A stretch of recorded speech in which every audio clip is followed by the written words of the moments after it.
नमस्कार साथियों। बुद्ध और उनका धम्म इस ग्रंथ की इस कड़ी में हम अध्ययन करेंगे बुद्ध तथा उनके समकालीन बुद्ध के समय अलग अलग दार्शनिक मत। अधिकतर दार्शनिक शोषणकारी व्यवस्था के विरोधी थे। जिस समय गौतम ने प्रवज्ञा ली, देश में बहुत बौद्धिक उथल पुथल चल रही थी। ब्राह्मणी दर्शन के अतिरिक्त लगभग 62 भिन्न भिन्न दार्शनिक मत थे। उनमें से कम 6 ध्यान देने योग्य थे। इन दार्शनिक मतों में से एक का मुखिया का नाम था पूर्ण कश्यप।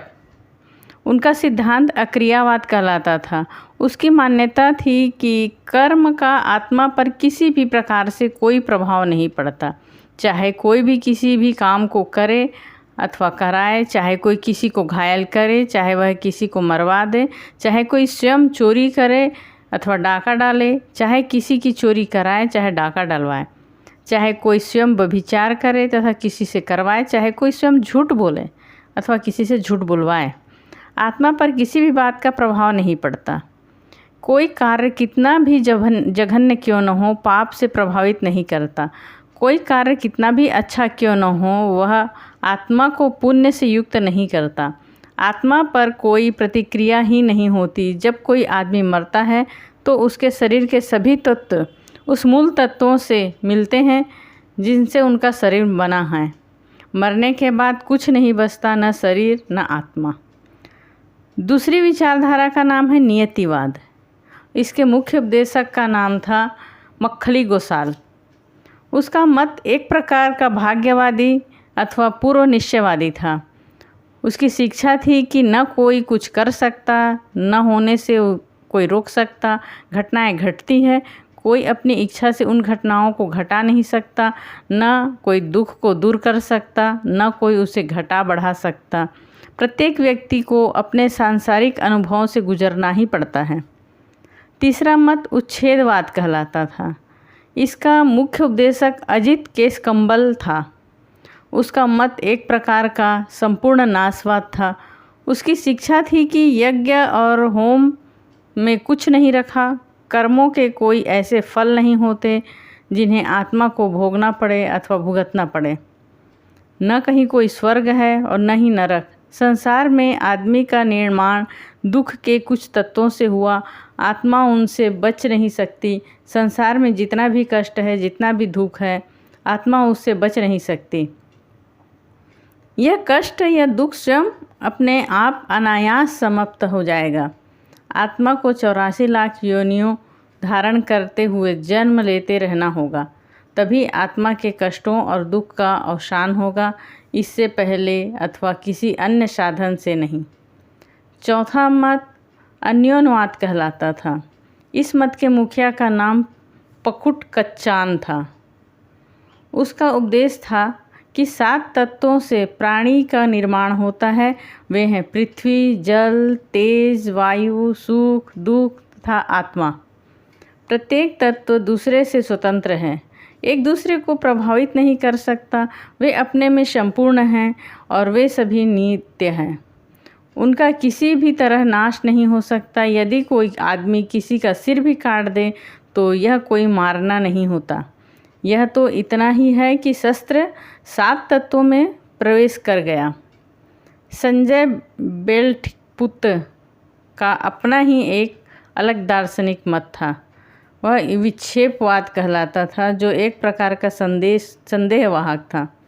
उसका तर्क था, यदि कोई मुझसे पूछे कि स्वर्ग है और यदि मुझे लगे कि है तो मैं कहूँगा कि हाँ, यदि मुझे लगे कि स्वर्ग नहीं है तो मैं कहूँगा नहीं।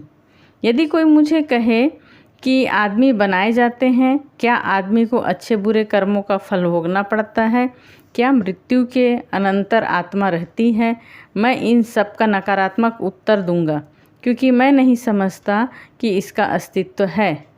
यह संजय बेल्टपुत्र के मत का सार था। छठा दार्शनिक मत चातुर्याम संवरवाद कहलाता था। इस मत के मुख्याचार्य महावीर थे, जो उस समय जीवित थे जब गौतम प्रकाश की खोज में संलग्न थे। महावीर निगट्ठनाथ पुत्र भी कहलाते थे। महावीर की शिक्षा थी कि आत्मा को अपने पूर्व जन्मों के पाप कर्मों इस जन्म के पाप कर्मों के परिणाम स्वरूप ही पुनर्जन्म ग्रहण करना पड़ता था। इसलिए उनका सुझाव था कि तपश्चर्या के द्वारा बुरे कर्मों का नाश कर डालना चाहिए। बुरे कर्मों को रोकने के लिए महावीर ने चातुर्याम धर्म अर्थात 4 नियम बनाए। हिंसा न करना, चोरी न करना, झूठ न बोलना, संग्रह न करना और ब्रह्मचर्य का पालन करना, ये उनका उद्देश्य था। अपने समकालीन दार्शनिकों के प्रति बुद्ध के विचार क्या क्या थे? तो बुद्ध ने इन नए दार्शनिकों के मत को स्वीकार नहीं किया। बुद्ध का उनकी शिक्षाओं को अस्वीकार करना अकारण नहीं था।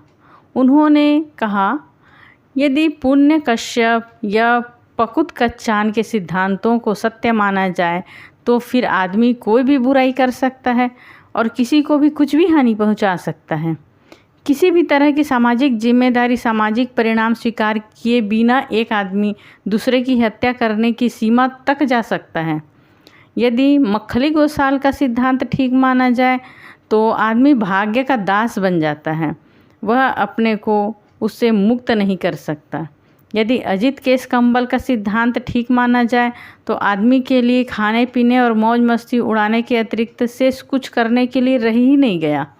यदि संजय बेल्ठी पुत्र का सिद्धांत सही हो तो आदमी यूं ही पानी की तरह बहता रहकर जीवन के यथार्थ दर्शन के अभाव में ही जी लेगा।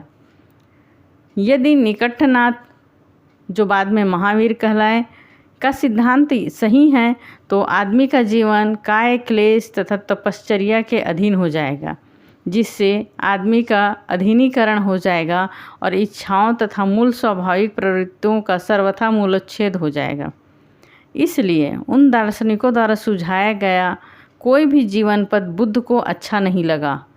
उनको ऐसा लगा कि ये सब ऐसे आदमियों के विचार थे जो निराशावादी थे, असहाय थे, लापरवाह थे और किसी भी भले बुरे परिणाम की ओर सर्वथा उदासीन थे। इसलिए उन्होंने आशा के साथ अन्यत्र प्रकाश खोजने का निर्णय किया। साथियों, आज की कड़ी में इतना ही और बुद्ध का ज्ञान आगे जानने के लिए हमें कड़ी को सब्सक्राइब करिए और चैनल को सब्सक्राइब करके आगे बेल आइकन को दबा दीजिए। धन्यवाद।